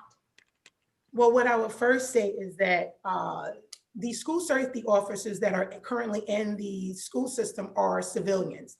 They're not police officers, and they are not trained like police officers. They're actually, a lot of them live in the community. I've had a lot of conversations with them where they have stated to me that, when they were under the Department of Education, they didn't have the benefits and support that they have under the NYPD. And considering that the NYPD is not just an organization it's not just an organization that's purposed with the goal of policing. The goal of the NYPD is also to keep all New Yorkers safe from harm. And separating the two missions in terms of having a police-free schools is not now taken into account that some of the school safety officers have great relationships with the students. They are from the community. Most of them make under $50,000 a year, and the students feel comfortable talking to them. So I think we need to rethink that in terms of when we say policing, because they're not uniform members of the service, they're civilian members of the service. And I've worked for the NYPD, so I understand that there's a very difference between the two, and how they're trained and how they deal with our students. Our city has one of the most racially segregated school systems in the country, and there are racial disparities throughout the education system, in high school graduation rates, suspensions, special education classifications, and who has access to screen schools and enrichment opportunities, to give just a few examples. What would you do to tackle the racial inequities that pervade the New York City school system? Well, I've pushed for a chief equity officer. And, as a data scientist, we have to look at the data, right? I don't believe in making haphazard decisions, but you have to know what you're looking for, right? You have to have a trained eye to understand, okay, this is the information that I need. New York City does not have an information infrastructure that will allow all agencies to have a shared vision and student outcomes. There are there is a situation where if a high school student was looking for an internship, they would have to go to multiple different agencies in order to see their offerings. There should be one centralized location where each agency is required to upload the information about internships to that one single location, and have and that student, or any student that's interested in, for that matter, should be able to access the resources that they need. The information poverty is basically a result of the digital divide. It's important for any government to understand the information seeking channels of their population. And that means students, that means parents. And if they don't understand that, then that means that we have parents that don't get the information that they need when they need it in order to make informed decisions. 1 out of every 5 students in New York City is a student with a disability, and 1 in every 8 is an English language learner. Yet it often feels like the needs of these students is an afterthought in policy decisions. What would you do to improve the education of students with disabilities and English language learners and ensure that these populations of students are not overlooked? Okay, well, first off, the first thing I would do is eliminate that process in terms of like parents that understand that the public education system is not able to meet the needs of their students. I think that they should have a clear path to going towards the private school system.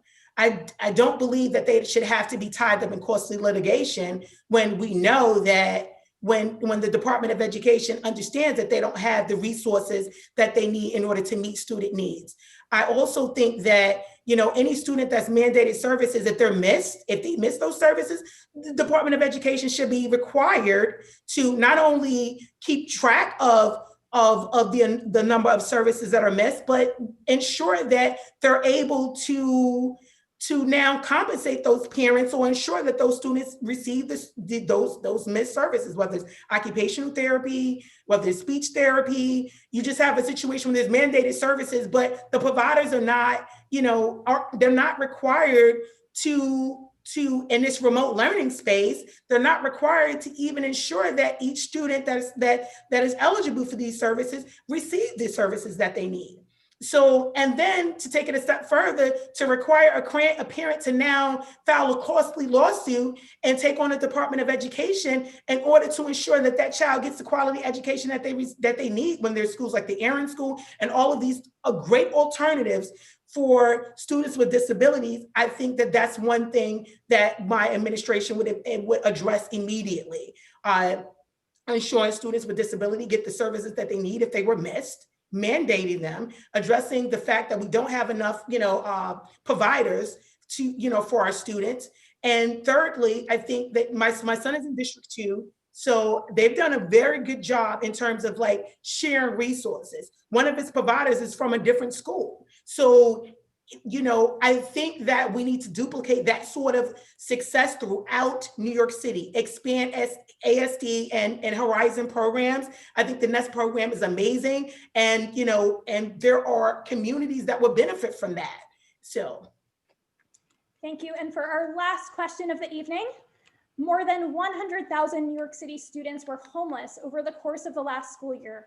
And the pandemic highlighted the need for better coordination between the Department of Education, the Department of Homeless Services, and other agencies to serve these students.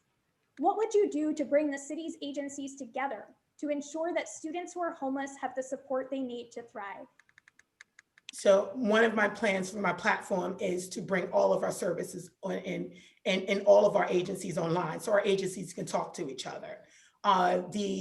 The Department of Education should know if there is a student that's been placed in a homeless shelter that doesn't have public broadband access, right? A homeless family should not be placed in a shelter that does not have broadband or internet access capabilities, right? We need to ensure that all of our agencies have a shared vision for improving student outcomes. And that first starts with them being able to communicate with each other. So we are still again, operating in the dark ages, so to speak, in terms of technology. And we have some of the best technology companies in the world here, and they should be invested in the success of New York City, because everyone should be invested in this election, because a government that is poor performing will affect their business environment.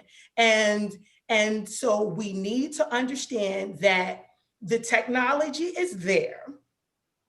The information infrastructure that we need in terms of digitalization is there, and we need to ensure that our students have the support systems they need. And that means, for starters, right, implementing the sort of technology that will allow all of our city agencies to share resources. The Department of Education, Department of Homeland Services, Department of Homeland Services, the Department of DYCD, Department of Youth and Community Development. All of these agencies, ACS, yes, that includes the New York City Police Department in terms of our school safety officers. I like the fact that, as I said, some of them live in the communities and some of them have very great relationships with the students in their schools. We need a shared vision of improving outcomes for students in the 21st century. And that means, again, rebuilding a robust information infrastructure where every city agency is able to access the information that they need in real time in order to make decisions. Wanda Francis, thank you so much for joining us this evening, and good luck out there on the campaign trail. Thank you. I appreciate you for having me. Thank you. Thank you again to all of the mayoral candidates who joined us this evening, to the law students who worked so hard to organize this event, and to everyone watching. We look forward to working together to strengthen our city schools and encourage everyone to get involved, learn about ranked choice voting, vote, and have a great evening. Good night.